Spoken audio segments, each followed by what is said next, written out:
Anyway, I'm going to talk to you about lots of different things around agency, identity and knowledge, but I'm just going to start with what I think is at stake.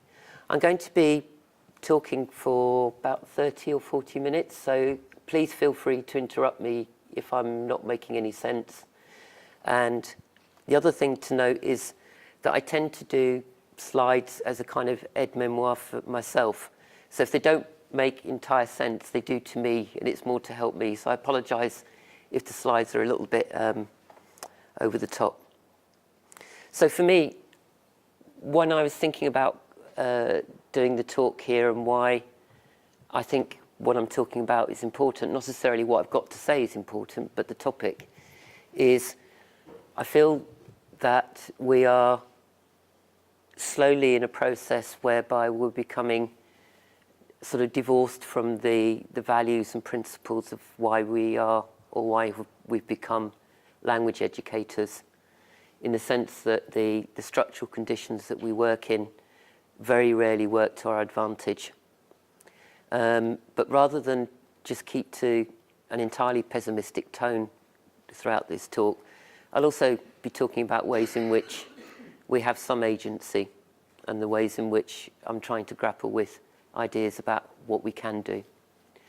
So the key thing I really felt in coming here about thinking what are the risks, what's at stake, comes in this part, where we become passive executors of minimalistic and enforceable expectations, and then the important bit, a performance rather than a performative expression of the self. So in other words, what we value and what we do become quite distinct. We do things, but we don't do them necessarily with our values and our commitments and our beliefs as being fundamentally part of those actions. So in other words, what we want to do, what we would like to do, and what we have to do are slowly moving apart.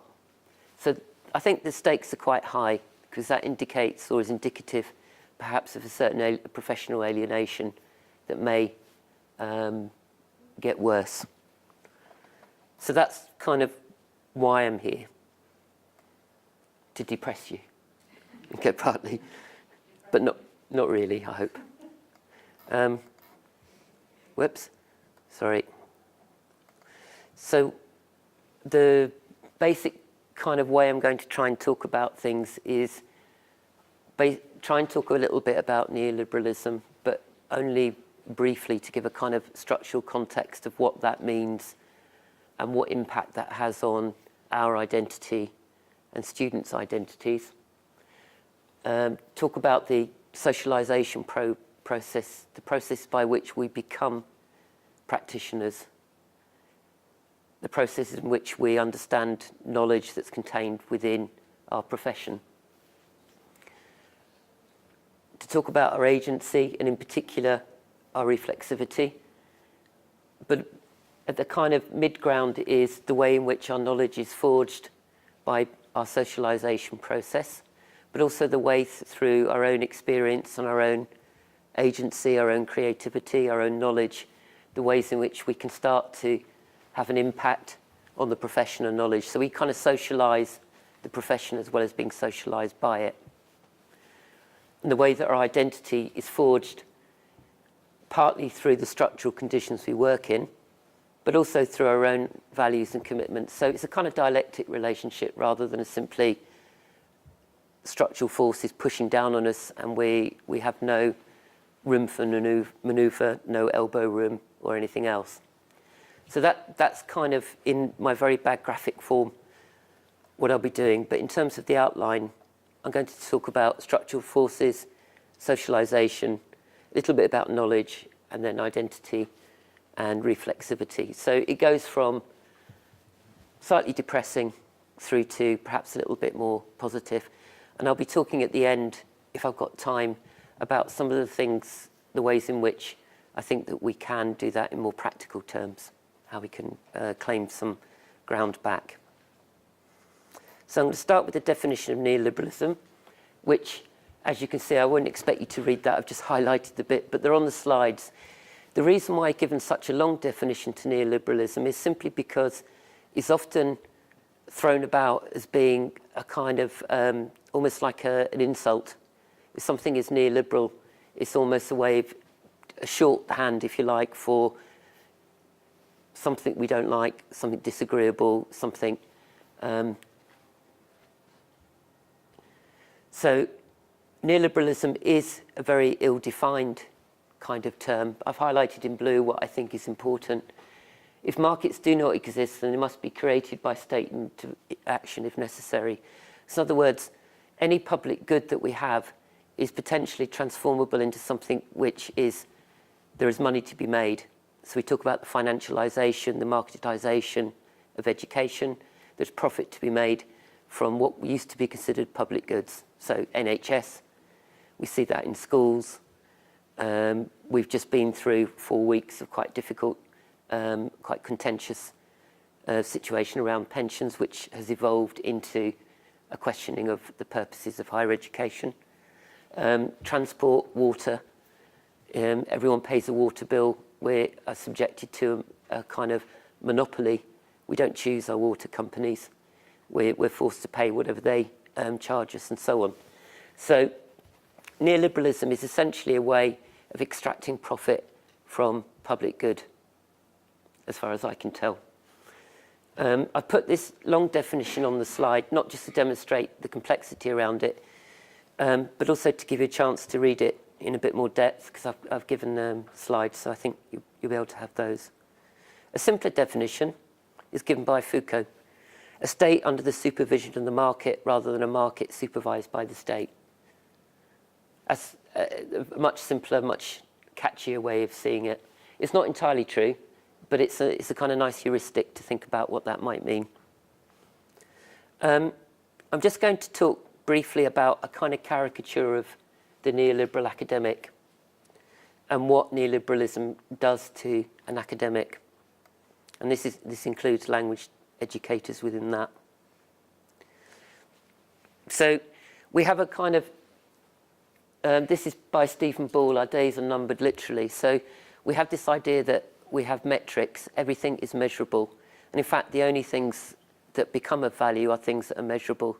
So the things that we do value often get lost in that. We have rankings. We have every form of measuring outputs, performance, time.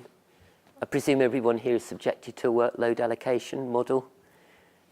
All of these kind of things. But the first point about being entrepreneurial is a kind of particular, if you like, caricature.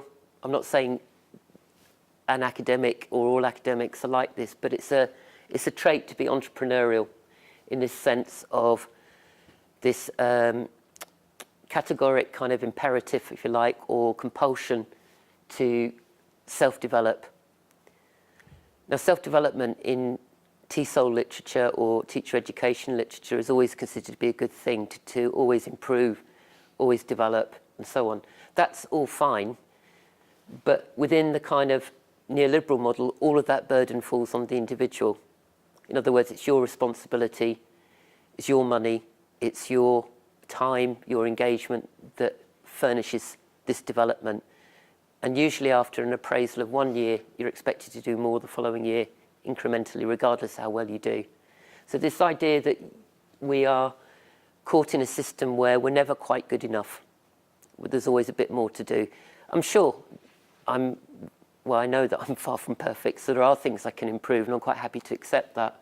But there's this kind of relentless kind of performativity around that. There's also, if you are on Twitter or any kind of social media, there is a kind of self-promoting academic who perhaps creates their reputation through promotion of their books, their activities, their self, if you like. So the academic is considered to be someone that is almost like self-employed in a way. They have to market themselves. That's often the way that academics are positioned. Some respond better to that than others. So academics, in the second quote, is a reinvention of themselves as units of resource whose performance and productivity must constantly be audited so that it can be enhanced, which is going back to what I'm saying about things like annual reviews. In terms of self-promotion, skills of presentation and of inflation, making the most of ourselves, making a spectacle of ourselves, we become transparent but empty, unrecognisable to ourselves. That's quite a dark view of the world, but you do see elements of that amongst colleagues. There's a serious question that ontological and professional insecurity. By ontological, I mean in this sense, a sense of what's real, or what's, in a sense of what's of value. Why are we doing this? We become quite divorced from the actual activities and the values and principles that perhaps drew us to be teachers or educators in the first place. So, sort of through a form of perversity of the system, or the pressures to be accountable and to be in all the kind of metrics, we forget slowly why we're doing this in the first place. And the bits of the job that we enjoy, which I presume is around teaching, becomes less and less a proportion of what we're doing, or in ways in which makes that teaching enriching. We find ourselves using all of the discourse of metrics, of rankings, outputs, impact, generating profits, all these kind of very masculine words of grant capture, the kind of competitor notion we have between university. Every single place is world class. I'm a director of a Centre for Excellence. It is very excellent. It's wonderfully excellent. But everything has come to a point where we are numb to discourse about our own universities and our own activities. We don't believe it. When I say we use these kind of formulaic notions, and one of the difficulties is that within neoliberalism, you've got this idea of competition, and through competition, the best will flourish, and those that are weaker will fall by the wayside. So the idea of differential fees for students, no, that didn't happen. But nonetheless, that principle, we've got this ridiculous idea of TripAdvisor type measurements of student satisfaction for courses, and so on. But through that, what we're learning is that if you look at if you do any kind of even very basic discourse analysis of university websites, they all look pretty much and say exactly the same thing. So competition has had the inverse effect of what it was supposed to do, which is differentiate. We all use that same numb, boring language of student experience, of world class, of employability, internationalization. Leeds has the wonderful hashtag "We Are International." What on earth does that mean in reality? There is presumably substance to that, but nonetheless it's just thrown out there, and you're supposed to invoke all sorts of meanings behind that. So part of the issue is around not just does neoliberalism have impact on how we see ourselves and how we're supposed to self-promote and so on, it also shapes the language we use and therefore the way we think.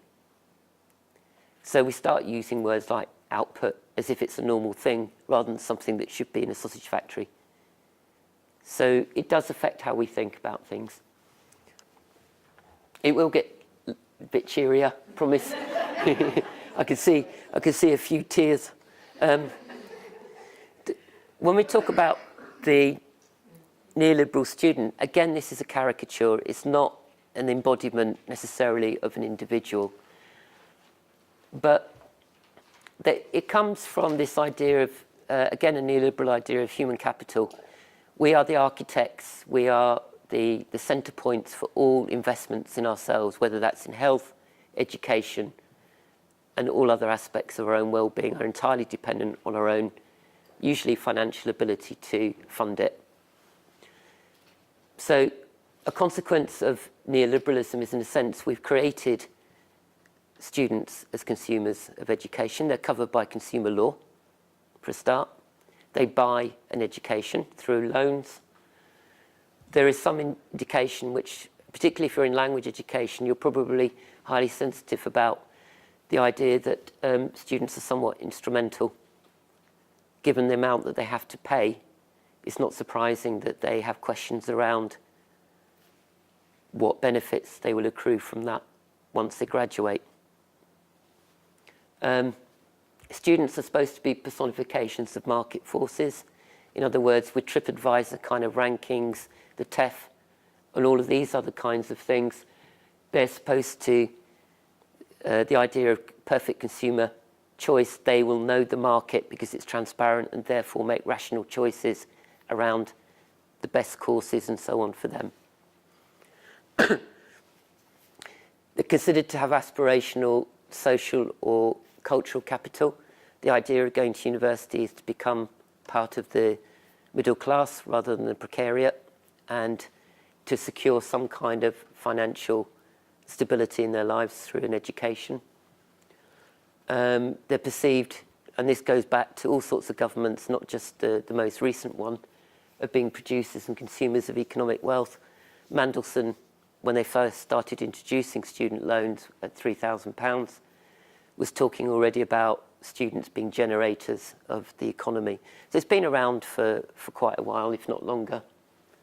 There's some research being done, and I've got it in the references that I've read, that students have a tendency now, and I don't know how far this is borne out, but of avoiding risks, experimentation, and intellectual challenges in their studies. In other words, they'll choose modules or options which provide a better guarantee of a higher class degree. This is not uniform at all. At Leeds, where I work, there are plenty of students who seem to be quite the opposite to that. But nonetheless, there is a tendency to see studies as being in terms of marks. Conservative in their choices and in their ability to be able to take risks. So considered to be seekers of satisfaction, experience, employment, and transferable skills. So often we're faced with universities encouraging students to see things in terms of their journey, which is probably the most tired metaphor you can use about students, and also in terms of student experience, which is often couched in terms of access to gyms, cafes, social life, and general kind of well-being, accommodation, and so on, food.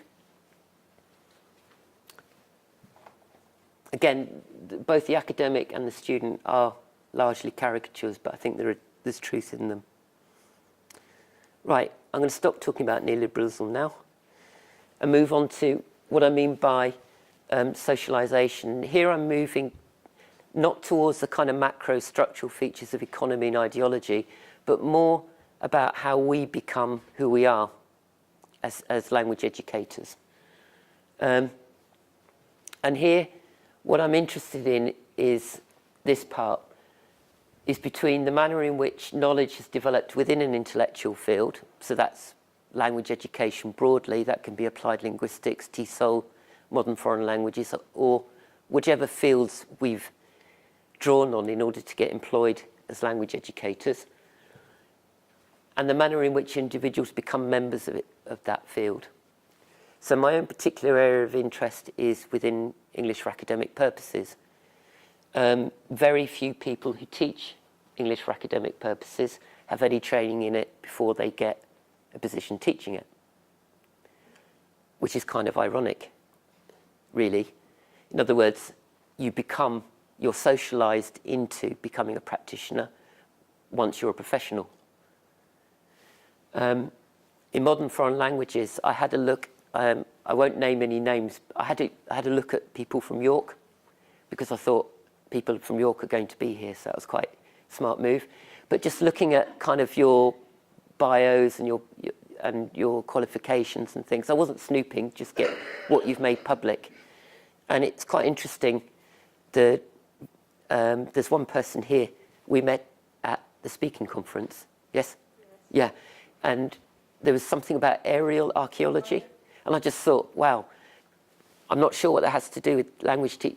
So people have come from other interests or even maintain other interests while at the same time doing a job teaching languages.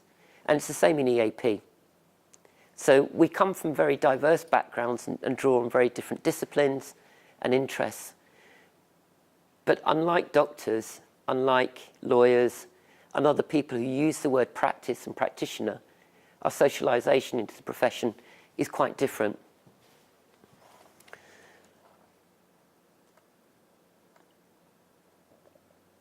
Now, one of the difficulties for socialisation is that it comes through two strands. It comes through something I'm not going to talk about today, which is things that you'll be familiar with, the reflective practitioner, the kind of experiential side of learning, which is very much promoted in teacher education literature. We learn through action research, through peer work, through just experience. But I'm more interested in how we become socialised into the broader academic community, in other words, into theoretical and abstract knowledge. If we don't have that, if we're not part of that academic community, we don't have the language to talk about what we're doing. So in other words, our socialisation into becoming an EAP practitioner or a modern foreign language teacher, we have to make a move into understanding what the research and theoretical interests are within those fields. So that is partly where we get our identity and our knowledge. It's often, I don't know how familiar you are with the kind of TESOL world. I'm less and less familiar. But you get derogatory comments by quite influential figures like Scott Thornbury talking about researchers being men in white coats.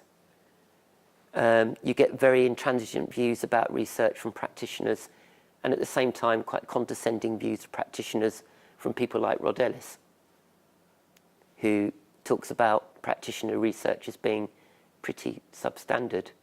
So we have also within our field, because a field is not a discipline, a field draws on different disciplines in teaching languages, we have a research community that sometimes doesn't really kind of respect always our scholarship and our activities. And also we have a self-defense mechanism often of being quite dismissive of what counts as knowledge. So we're in a weird socialization process where we want to become part of that theoretical knowledge in order to understand things better, but that world is not particularly a friendly world either. So if novices to the profession are not familiar with the field's theoretical knowledge, they will lose a chance of developing their full potentials. And I completely concur with that. Unless we're part of that community, we're stuck with reflection and experience, and they're extremely bad measures of competence. So the problems that we're faced with often as language educators is that unlike more established and traditional professions, as I said, there's little to no prior socialization. As you know, if you want to be a doctor, a vet, a lawyer, these kind of historically well-established and extremely powerful professions, it takes 7, 10, 15 years before you are allowed to practice. There's a very weak link between how knowledge is developed within a particular modern foreign language or EAP field and the ways in which individuals become member of that field. In other words, the credentials we have to enter on our application form and our CV is only usually the minimum then for what we hope people once in post will then develop and become.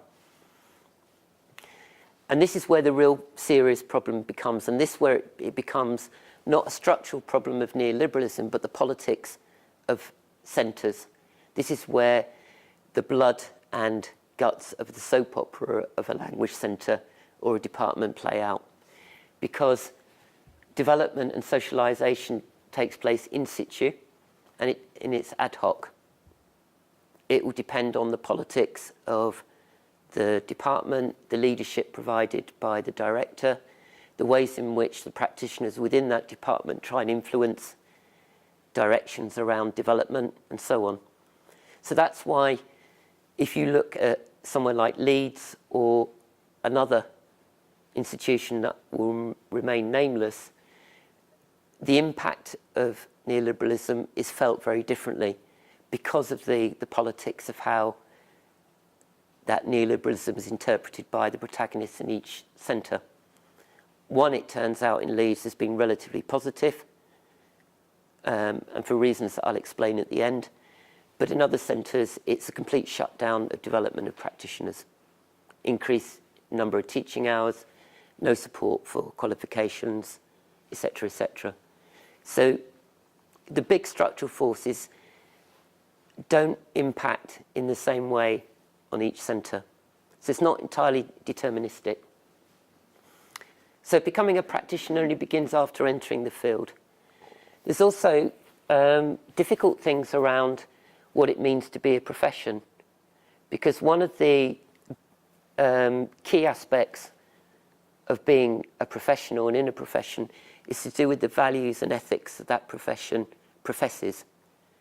So doctors and lawyers, for example, have, well, lawyers are slightly different, but in theory, they have very strict kind of oaths, and they have rules and regulations which govern it, and that's partly what draws people into becoming a lawyer or a doctor. A language teacher, it's less clear what those values and principles are. Not saying they're not there, but they're not stated in the way that you would do if you're a doctor.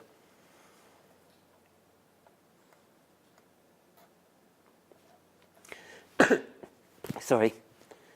The reason why socialization is kind of important is because the kind of cultural capital that we have is in proportion to the status of our field in the social space, in other words, within the university, and our position within that specialised field.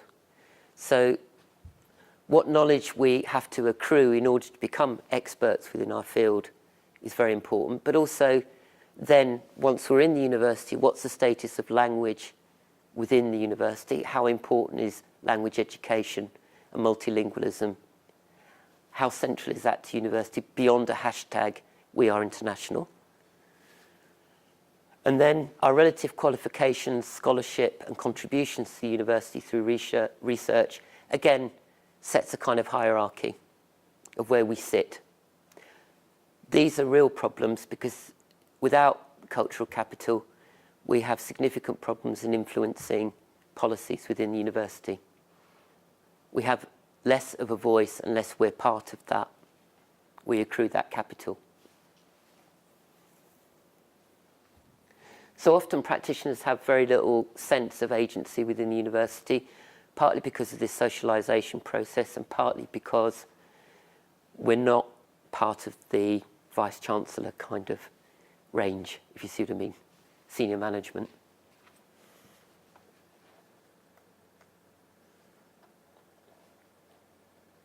So one of the agental things, which I'll go on to do with agency, is contained within here, really. So development of practitioners, so a kind of structural sense in which, for example, the centre that I'm the director of tries to do is not just about self-development. It's not just about helping colleagues to develop and become researchers to a degree or to publish their work. It's also participating in developing the profession more broadly and enabling the profession to exert greater influence within academia. So it's about pushing back at structure. So the more that we are engaged with development, it's not simply about individuals, it's about making the whole of that profession of modern foreign languages or EAP people much stronger to articulate values and principles and research and to sort of push back a bit.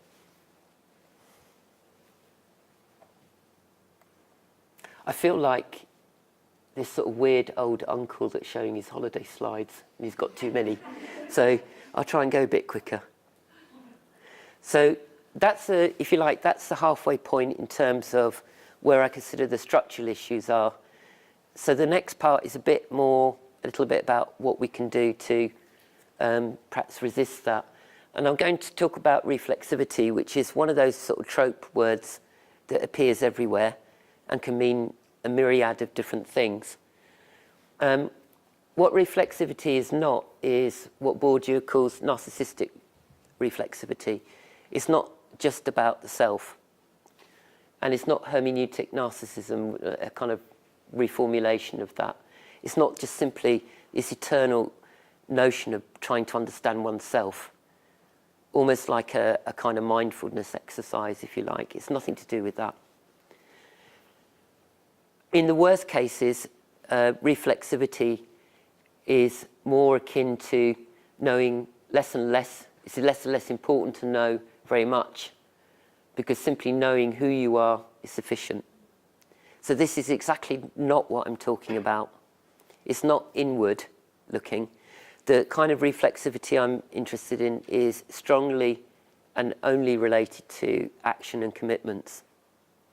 So it involves a form of reflection, but it's not a soliloquy, it's not meditative, it's strongly connected to what we do. So I'm going to talk a little bit about critical realism and someone called Margaret Archer. And I think she gets to the fundamentals of what I'm trying to get at. Who we are is a matter of what we care about the most and the commitments we make accordingly. So when we think about ourselves as language educators and we think about what we do in our classrooms and how we see our profession, if we go back to the first slide, when there is a gap or a disconnect or some form of alienation between how we think in our internal conversations that we have about what we really care about as educators and as social actors and what we're doing, this is where reflexivity is important, because usually reflexivity is not a constant thing that we're always doing. They're triggered by things that upset us or disrupt our thoughts or cause us to stop. So one of the things that I think is happening at the moment, and maybe for some of you it's through the strike, it may be through having to deal with students or just having the way you have to teach, all the constraints around that. There are points at which you start thinking, why am I doing this? What values that I consider to be important as an educator and in my own social identity, why can't they manifest themselves as much as I would like in the teaching that I'm doing? That's a kind of reflexive moment, if you like, rather than the simple everyday reflections that we have about shopping and all the rest of it. So it's from three moves, if you like, from discernment, so we notice something is problematic for us, through a form of deliberation about what we're going to do about it, what's possible to do, and then some form of dedication to action. So that's how it links from reflective moment to an actual commitment to do something. We're forced, in a sense, to define and commit to what we care about the most. This is what gives each of us a sense of authenticity, gives ourselves our identity. That's how we differentiate ourselves from others over time. Gives a sense of identity, what we care about and what we commit ourselves to in objective circumstances, not our own choosing. In other words, the structural conditions in which we exist are real. They're not just discursively produced. They're not just figments of language. They have real impact. We don't choose that. So our relationship to the world is one where we have to think about how we're going to deal with the world. And this is where the idea of being socialized and being part of a profession is important, because how do the values of the profession reflect in our own, and how can we make our profession, those values, more visible?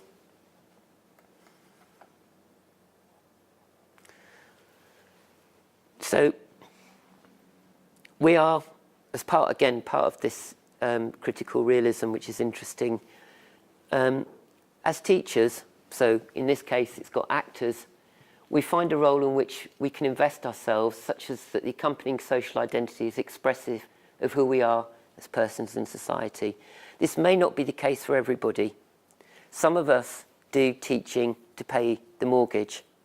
Some of us slip into teaching through failures in artistic endeavours or whatever it might be. Not all of us are teachers because we love it or we thought we'd do this when we were 5 years old. But nonetheless, a lot of us have done that, or we find it most expressive of who we'd like to be through teaching languages. So that's kind of important, that sort of social identity of who we'd like to be, who we think we ought to be, is normally expressive in teaching languages. But the power of what we have is through what she calls corporate agency. So this is where corporate agencies, when we see in others, in other words, fellow professionals in our case, other people who teach EAP or Italian or whatever it might be, where its typical powers are capacities for articulating shared interests, organising for collective action, generating social movements and exercising corporate influence in decision making. In other words, taking that agency from being an individual thing about our own values and commitments and kind of expanding that into a body of people that share those thoughts and work together in order to push back at those kind of structural conditions that we find difficult, whichever they may be.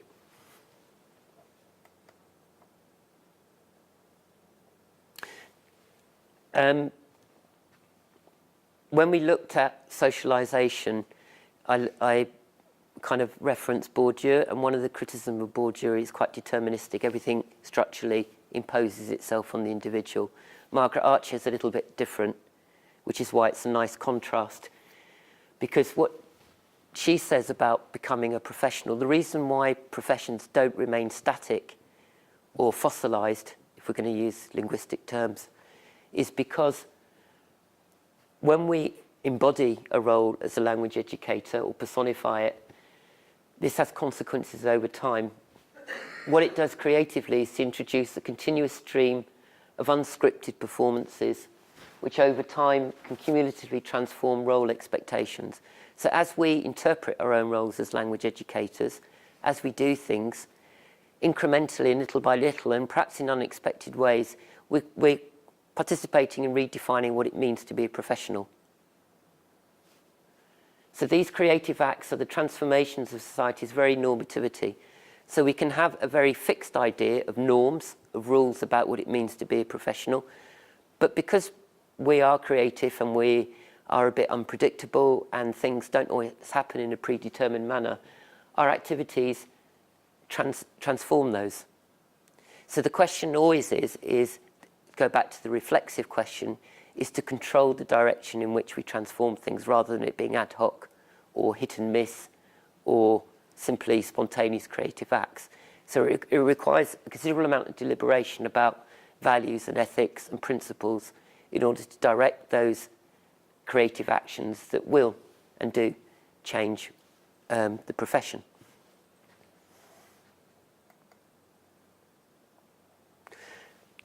Just a quick aside, it's not a joke, sorry, but it's an aside of some kind.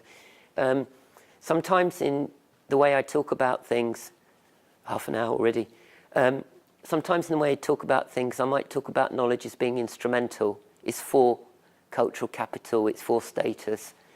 But there's really important that there is what's called epistemic capital in knowledge. In other words, there's a pleasure from understanding, there's a sincere joy at times of doing scholarship, of research to understand things for themselves, not for any other reason than they are satisfying human activities to do. So I think you should bear in mind that we might be strategic politically or in terms of our social commitments as language educators, but that does not diminish the educational epistemic joy in discovering things, in doing things for the sake of it. I'll skip that. And that. So I'll go back to association and solidarity then.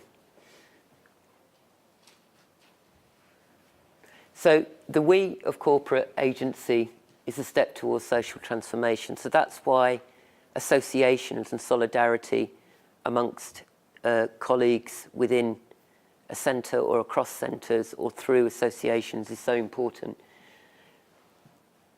So, if you like, corporate agents, they pack what she calls a very special punch. They pack as far as systematic stability and change are concerned. Only those who are aware of what they want can articulate it to themselves and others, and have organised in order to obtain it, can engage in concerted action to reshape or retain the structural and/or cultural features in question. It's a rather complex way of saying it, but it's only when those ideals and values are shared and the commitment is across individuals that it actually has some power. There's another term used by someone else for corporate agency, which I prefer, and it's called norm circles, which sounds terrible. But norm circles really are normative groups of people that may not know each other, but they essentially have far more power than their numbers would admit. If you sometimes quite small language associations pack quite a big punch, not through having huge numbers, but being very, very tight in what they make public and what they argue for.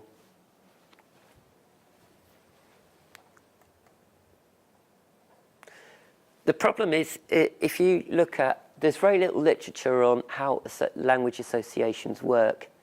There's a tiny number of articles, and I've read them all. Some of them are a little bit anecdotal.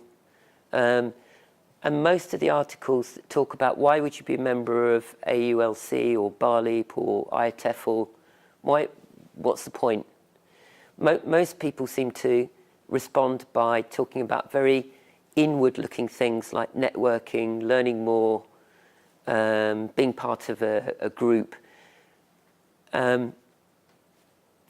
But very, very few language organisations take public policy very seriously. I've been a member of BARLEAP, which is for EAP practitioners, since I moved back to England in 2001. And there's almost an aversion for talking about anything that might be vaguely political in nature. I'm not saying that that this association should be at the vanguard of Marxist-Leninism for world revolution, but at least talking about issues around work conditions, privatisation of EAP. There's a huge number of issues which have political impact.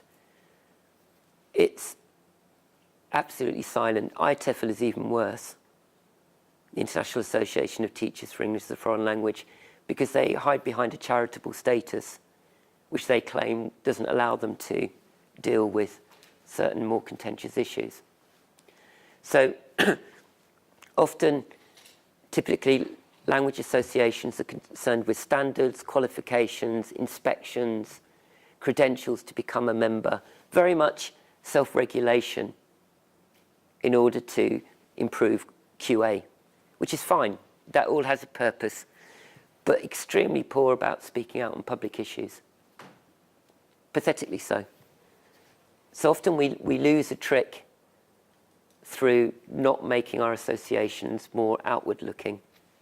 I'm not saying that for all. I don't know all teaching associations at all, so it's not a comment on all by any means.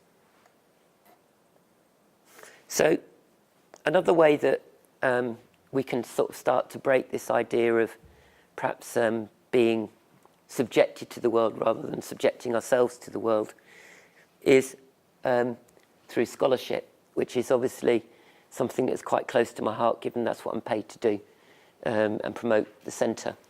But I think it's important.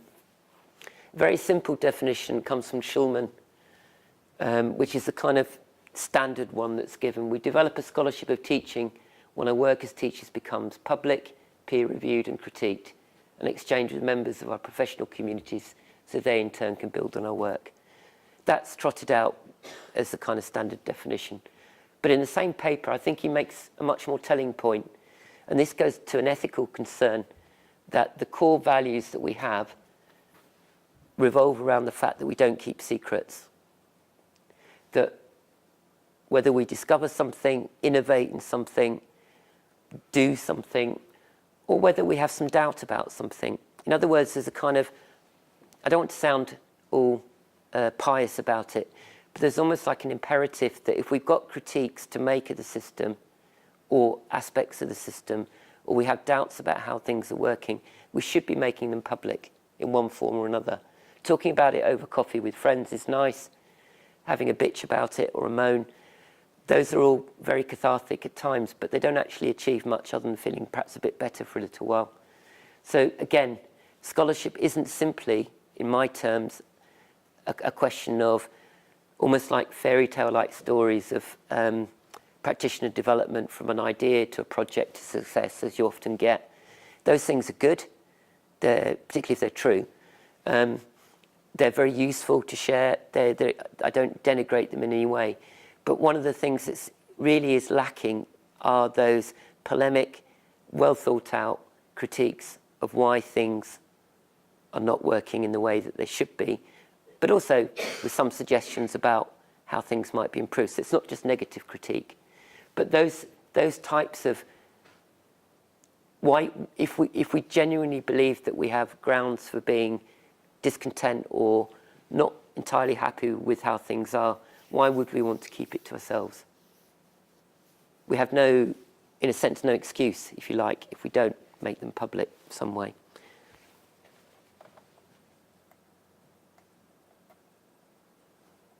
So if we don't participate in some form of scholarship, what we do also in terms of our own agency, if we withhold our own contributions to scholarship, we're potentially limiting our own agency, limiting our ability to influence structural change and accepting of changes and practices defined and decided by others.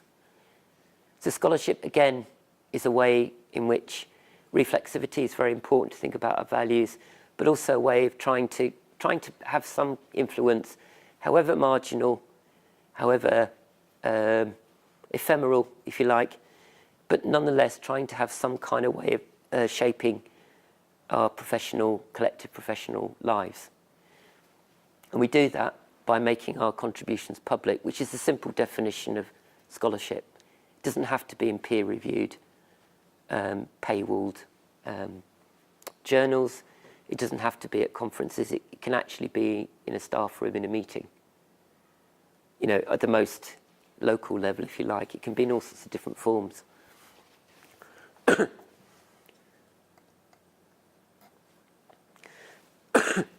And this is why I think scholarship is important in that sense in relation to our identity. I think it suggests that we, as language educators, are often self-constraining in the sense that we think that our role is to do uniquely with students, uniquely with the classroom, and on aspects of teaching. That's obviously the core of what we do, we teach. But we need to be perhaps expanding quite considerably our view of what it means to be a language educator into the more sort of, perhaps how it indirectly relates to students, but into thinking about systemic problems around language education, about, for example, in EAP, one of the perennial problems of pre-sessional teaching of EAP is that they're often very short courses. And for EAP practitioners, that means a treadmill of 10 weeks, 4 times 10 courses a year. We try to keep students to the minimum amount of time that they should be on a course. So, you know, thinking about the structural conditions that led to those kind of courses, and being more involved in the kinds of understandings of language education within the university. And it's kind of those sorts of things that I think will lead us to have perhaps more of a voice in universities. So just the last slide, and then I will stop. I'm not saying that the Centre for Excellence in Language Teaching at Leeds is perfect by any means. There are lots of issues around it, whether people identify with it, whether they participate fully. But we've been going for about a year, and some of the things that we're trying to achieve, and it's partly in light of this idea of having more, to use a neoliberal word, more impact, but to have more effect in the world, is, for example, in this case, to set up a journal called The Language Scholar. which is deliberately set up in a way in which gives a first step into publishing for mainly teaching fellows. So in other words, so it's a form of socialisation into writing. So the kinds of articles that get published in there are thought pieces, they may be classroom research, there may be reflections on a particular approach to doing classroom research like exploratory practice. There's a whole range of things. But the idea is slightly pedagogic in the sense of helping people get more vocal, more public.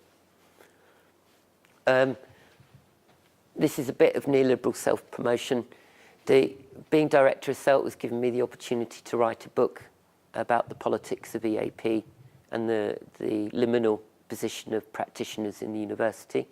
So again, writing that book is a way of trying to have an impact on how other people see EAP, not necessarily in the way that I see it, but at least to get them to think about the kind of things that I'm interested in. Some of you were at the speaking conference that colleagues organised last summer at Leeds. Now again, it sounds like a simple idea, a one-day conference that costs more or less nothing, well not nothing for participants, but low cost. But the idea was to have a quite narrow topic speaking, but would bring different communities together. So again, to have researchers, applied linguists, language teachers of various different languages, and other people, PhD students, school teachers, in order to be able to come and participate. In other words, bringing different sorts of communities together that don't normally mix. We'll probably do another conference again next year on a similar generic type theme that would bring people together. So we're hoping to do that more or less every year to also to bring scholarship to Leeds. It's not like we have a monopoly of anything. The more people that come to Leeds and inform what we do, the better. We've done lots and lots of conferences all around the world. Each person in the School of Languages, Culture and Society has a budget of £700 for scholarship. So that's up to them how they use for conference presentations, networking, all of those kind of things. A colleague of mine, B. Bond, this is through institutional support at the Leeds Institute for Teaching Excellence. She was given a one-year sabbatical in order to write about the understanding of knowledge and language amongst international students, language teachers, and subject specialists. And she was given a year to do this in. This report is available online and is already starting to influence university policy about internationalisation. The university wants students in large numbers from fee-paying countries to come, and they want them to go out with a kind of graduate capital of being employable, usually through postgraduate teaching rather than undergraduate route or PGR. But what they haven't thought about is what happens to the students while they're here. So to capture the market and to be able to market themselves about being international, but they've suddenly realised that what happens to them here is sort of important, shall we say. So her report has brought to light lots of issues around subject specialist perceptions of language and therefore different cultures, you know, the deficit model of not being critical, all of those kind of things. And this has kind of resonated with people very high up in the university. So, you know, the scholarship has potentially a huge impact on teacher development of subject specialists and so on. So those are kind of some of the things that we're trying to do. In other words, trying to give a little bit of substance to my hot air, if you like. It's not perfect. There are people that disengage with it. There are people that do not see themselves, their own identity in scholarship or in activity of that nature, and that's fine. But quite a few do. Right, that's it. Thank you.